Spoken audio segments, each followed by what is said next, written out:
everyone. Ashley May, Mike Beer here, taking a look at one of the stakes races this Saturday out at Monmouth Park. We're going to focus in on race number 8, a mile and a 16th on the main track. It's for the 3-year-olds. It's the Pegasus. And in terms of wagering sequences, this is going to kick off their late pick 5, and it's a field of 8 on paper. But as we've already talked about the Delaware Derby, Mike, it's going to be interesting to see which horses decide to go there or they go to Monmouth Park. Yeah, I got a couple of horses cross-entered here, so we'll see where they wind up running. Either way, as far as the cross-entered horses go, I mean, you know, it's not that you can't make cases for them, but in this race, it does kind of feel like the 3 is going to take a ton of money in here and probably a ton of beating. And the 4 is also in here for Pletcher with a lot of upside.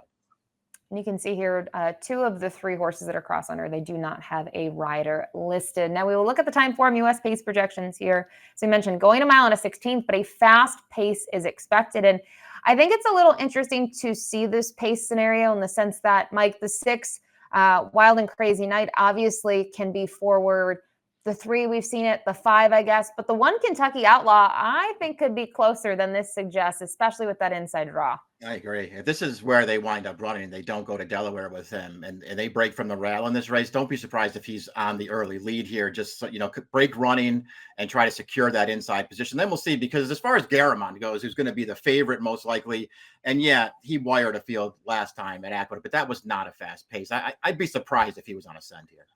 And the 2 Barbadian runner does have the LP flag, the late pace flag, attached to him. We'll kick it off, though, with the number 1 Kentucky Outlaw, who is cross-entered in the Delaware Derby, but last time out was a nice winner of the Long Branch. And really, to date, Mike, the only poor performance was 2 back, going a mile and an 1/8, and a horse that had excuses in that race. A little trouble early in that. Tessio 2 starts back. All of his other races are really good. And as we've already sort of referenced, actually, great post here with some speed.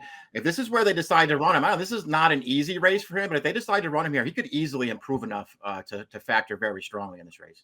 The 2 Barbadian runner we mentioned has that LP flag attached to him. He was the winner of the Jersey Derby last time out, but it was carded for the turf, moved to the main track. The field was decimated, and a horse that I won't disrespect him. He's really consistent. I just have reservations with him getting the win against this level. I agree. I don't think I'd be betting him off the Jersey Derby last time when rained off the turf there, but it's not like his other races aren't good. He's a 3-time stakes winner on the dirt. We'll see if longer distances really work for him, because I think that's a real question. The 3 Garamond here for Chad Brown was able to pick up that 2nd career victory last time out in that first level allowance at Aqueduct. And from a fraction standpoint, I guess early, you know, they did go a tick below 23, 45 and 4, and he just kind of crushed that competition. I think when you look at who was behind him, it was a short field, but the name Cornicopian does stand out a little bit, a horse that was highly regarded in some of those races down at Outlaw Park for Bob Baffert. It's just a hard race to evaluate, actually, because everybody scratched out of there. I think it feels like everybody was afraid of Cornicopian, so they didn't run. And then when you watch it back, I mean, Cornicopian was 1-9 in that race, and for whatever reason, a horse who had a lot of speed just didn't go to the lead in that race. I don't know what they were doing there. So Garamond he made a very easy lead in that race with Cornicopian electing to just stalk him. And then he was able to turn that horse away and win. I don't know what to make of that performance. I did like each of his first 2 starts anyway. So I do think he's a talented horse, but I'm also a little skeptical that this horse is going to show up here and run another 98. The 4 Valentinian for Todd Pletcher was able to win on debut, and his races since then, it's been interesting to see the trips that he's gotten. I just feel like he's been far back, Mike, in contrast to the debut, and really nothing has changed, right? It's not like he was sprinting and now he's going long. I mean, he's got a mile and a 16th in each of those 3 efforts, but consistent nonetheless. And I think looking at the level of competition that he's faced, this is a good spot for him. I agree. This stakes debut here, this is the right kind of a race to run him. And I liked his debut quite a bit, actually. I thought he ran really well in there, and I think his 2 starts since then, I think they're both fine. Maybe the wet track worked against him last time, because, man, he just got immediately outrun in that race. And he was way too far away at the top of the stretch. But if you watch it, he's not in the screen for very long, but he really ran at the end of that race, and then he just galloped out past everybody in there. I don't know. I think this horse is a lot better than he looks on paper. And maybe the wet track played against him and also one of his opponents, the 5 Bracket Buster, who also exits that race. And he got Lasix for the first time in here, and he just was towards the front, and then he backed out of it. But we're going to take a look at his race 2 starts back. And It was the Lexington at Keeneland. It was his first start as a 3-year-old. And I think now when you look at this race, I mean, still regardless, it was a good effort. He was 25-1, but he's flattered by the fact that Gosger goes on to run a huge second in the Preakness. Yeah, exactly. He runs fine in here. He's only second best to Gosger, but Gosger's turned out to be really good. And you can easily excuse the allowance race last time. Not only the wet track, but that was a really strong pace for that distance. And he was involved in it before he backed up. The 6 Wild and Crazy Night we saw might be part of the pace. This one trained by Dan Ward, who was able to pick up his second career victory last time out in his 9th start. And, you look at some of those performances, I guess. He's been in tough spots down at Oaklawn, but now they're going to try something completely new, Mike. And that's where it's a little bit of a tough sell for me. I mean, he's never gone further than 6 furlongs in his career. Yeah, I don't think any of his races he's run so far are going to be good enough, although I do think he's run pretty well at times. Boy, stretching out for the first time in this kind of a race, not really for me. I guess we'll get some speed out of him, though.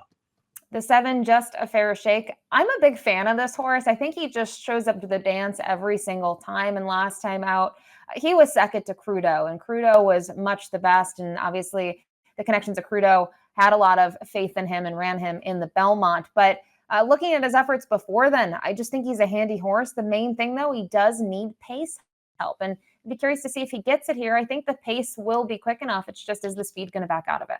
Yeah, exactly. As far as the pace projector is concerned, it's good news for Just a Fair Shake. It seems like they're going to go a little bit in front of him here. I'm with you. I just think he's kind of an underrated horse. He was never going to beat Crudo last time, but he ran fine to be second. I really liked his Tessio. I thought that was a really strong performance for this horse. I just thought he could win, and he'll probably be a pretty good price in this race too. And then the 8, National Law, going to round out the field. Another one that is cross-entered in the Delaware Derby, who's been able to step it up since going around 2 turns on the dirt. And when we talked about the preview for the Delaware Derby, it's the same idea that how do you view it now? He's, I think it's a positive in some ways that he's going to make his second consecutive start, because typically he races and he goes to the shelf, and at least his form now is better than it was. Yeah, it's just more than anything else, he's just got a lot of upside. He's a well-bred horse, and he's got upside. We'll see if he's ready to take a pretty big step forward, because whichever race they run him in, actually, he's going to have to improve to be competitive.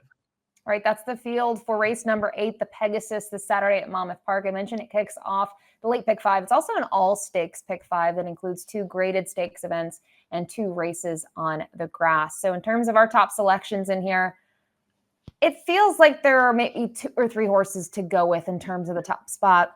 We have all the same horses covered, and I think you're either in the camp of Garamond or Valentinian. And you talked about it. You have reservations. What version of Garamond's going to come to the races? Can he repeat off that big buyer? So you go to the 4, Valentinian. Yeah, just not sure that Garamond is as good. I mean, I think he is. I think he's good. I just don't know if he's as good as the 98 buyer he earned last time. And I want to bet Valentinian in this race. I think he's not going to be the favorite, and I think he's pretty good.